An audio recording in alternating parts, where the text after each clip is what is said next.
Welcome back to our series on object relations theory.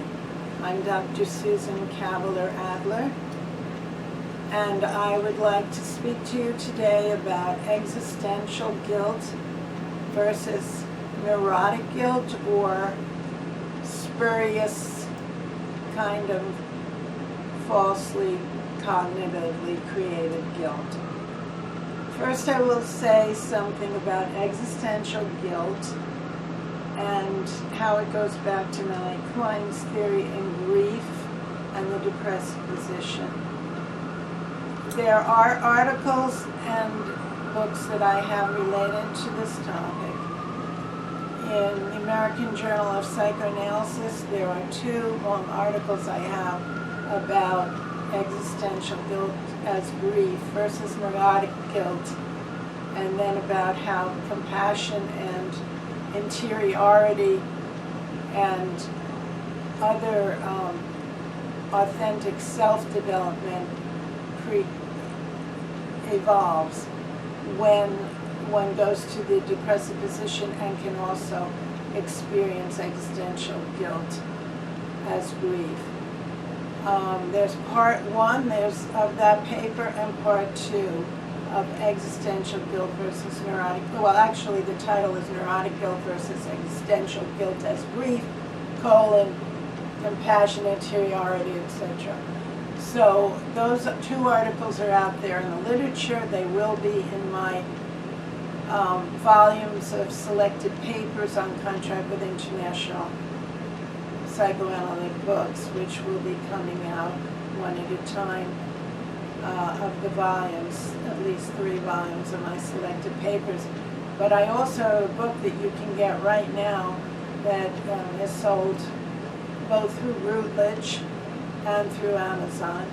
It's the Anatomy of Regret, From Death Instinct to Reparation and Symbolization in Vivid Case Studies.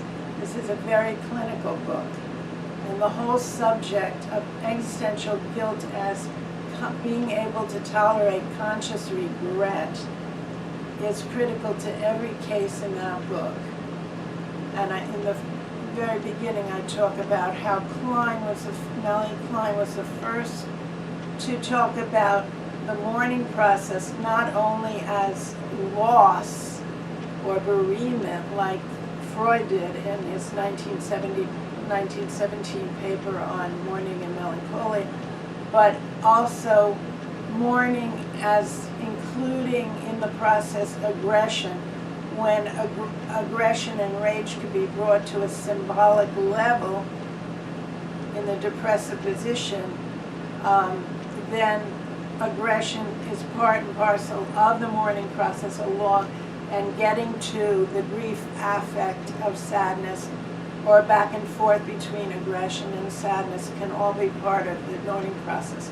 So Klein was the first to talk about aggression as part of a grieving process, which does not have to be just about bereavement, but about any separation or development in one's life where one leaves something behind and goes forward.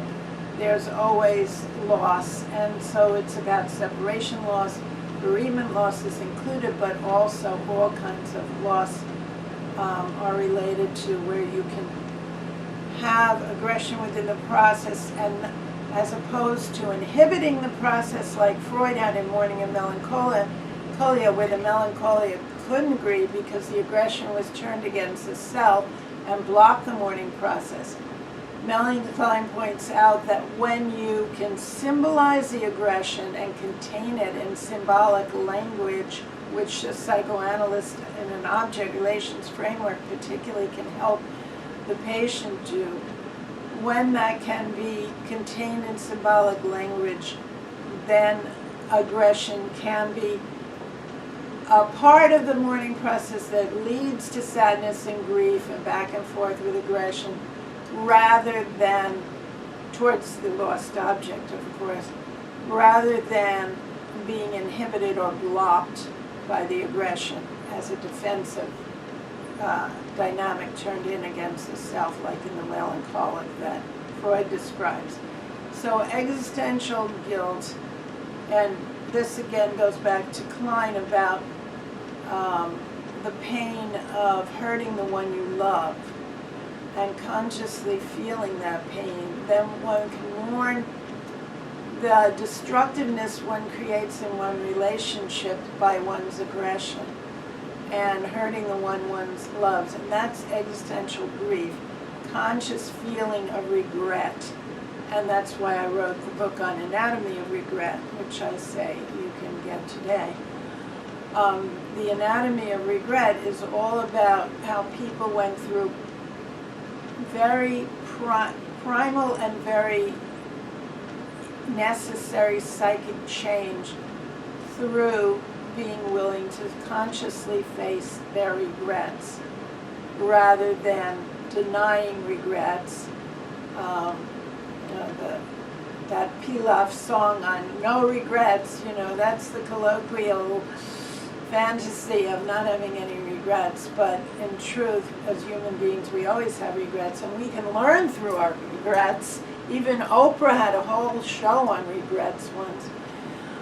We can learn through our regrets to not only become better human beings for relationships and more capable of sustaining love in relationships, but also to minimize our own self-sabotage, because when we don't acknowledge our regrets or our mistakes, then we will repeat them. They will be there repeated as self-destructive behavior over and over again, self-sabotage and self-destruction over and over again when we don't face up consciously to our regrets.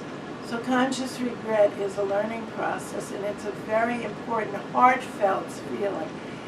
That's why conscious existential guilt or regret is a heartfelt feeling dynamic, and it's basic to our organic beings, our natural organic state as human beings. Now, what has been so much in the psychoanalytic literature before with Freudian literature has been a kind of guilt that is not existential guilt that can become grief and healing and mourning like I spoke about, but rather a neurotic kind of guilt that is a cognitive construction that's related to superego internalization with critical, punitive parents.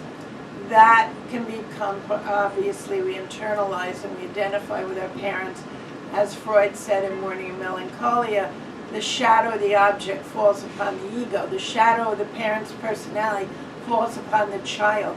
And the child is forced to identify with its primary caretakers, mother, father, and all the primal caretakers. So the mother, of course, is the first one that gets internalized in infancy. And then the father becomes so important, as Freud talked about those later developments that were the Oedipal level and beyond, rather than just the pre-Oedipal that Klein specializes in. So we can have this, what we can call cognitive defensive guilt or neurotic guilt built into us through identifying with parents and their what they say is wrong, what they criticize us for, punish us for, persecute us for around, and this can create a sense of guilt, but that's not heartfelt feeling that I did someone to hurt someone or I did something I regret. It's more a cognitive defense that just is reactive, can be repressed, and then can operate on and on and on to make us feel conflict about things and to inhibit ourselves in a neurotic way because we feel guilty. But it's not a feeling, it's a cognitive defense. And then we have the spurious kind of guilt of Ronald Fairbairn in his moral defense. And there we have, again, something that isn't this existential grief as guilt. It's not about hurting the one we love and consciously facing our guilt and owning it. Instead, its spurious moral defense for Fairbairn was when the child does not feel safe in the world but has to lie to itself about that because it cannot survive psychologically without feeling there's some safety with the parents they're totally dependent on. So basically they lie to themselves and blame themselves for the parents' problems and transgressions against them.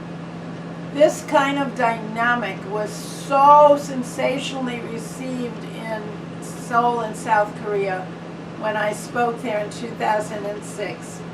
They had invited me there for 11 days, but there was a 3-day conference on my work called Developmental Mourning versus the Demon Lover Complex with the first institute in Seoul in South Korea, and it was an object relations oriented institute related to the curriculum I had founded for the Object Relations Institute in New York. And when I spoke there for 3 days, I not only spoke about my theories, which was the topic of the conference, developmental mourning versus the demon lover complex as pathological mourning, but I also spoke about Freud, Klein, Winnicott, Fairbairn, and Michael Balint, and then Bowlby leading up to my own work. When I spoke about Ronald Fairbairn and the moral defense, there was a sensational response. The women were crying hysterically, I want a therapist. The men were all asking a million questions because they were excited. And what excited them was that this schizoid defense of the moral defense is characteristic of the Asian culture. And the director of the institute, Dr. J. Lee, said, oh yes, we're a schizoid culture. That's why we operate through this moral defense. So the moral defense is another false kind of guilt or spurious kind of guilt. It's not heartfelt guilt that I feel I did something wrong and I hurt somebody or I did something that I know is wrong. Instead, it's all cognitively there as a defensive operation where the child learns to blame themselves for the parents' problems, to protect themselves from the fear that the parents are dangerous, destructive, or unstable or insecure, anything that would make them feel unsafe. They defend their sense of safety in order to psychologically survive by blaming themselves and rationalizing that the parents are punishing them for something they didn't do. They'll say they did do it to themselves in order to protect the image of the parents.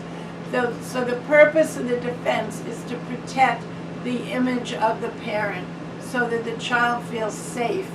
And that way they feel they're with a good enough parent when they're not, or when the real aspects that are destructive to them from the parents are denied, even whether the parent is good enough or not, the destructive aspects of the parent are denied. And Fairbairn was really writing about children with parents that were really pathologically destructive to the children's development. And then the child would all the more need to defend the parent's image in their mind by blaming themselves for everything and rationalizing when they're blamed by the parent that they really did things when they didn't even do it to protect the image of the parent.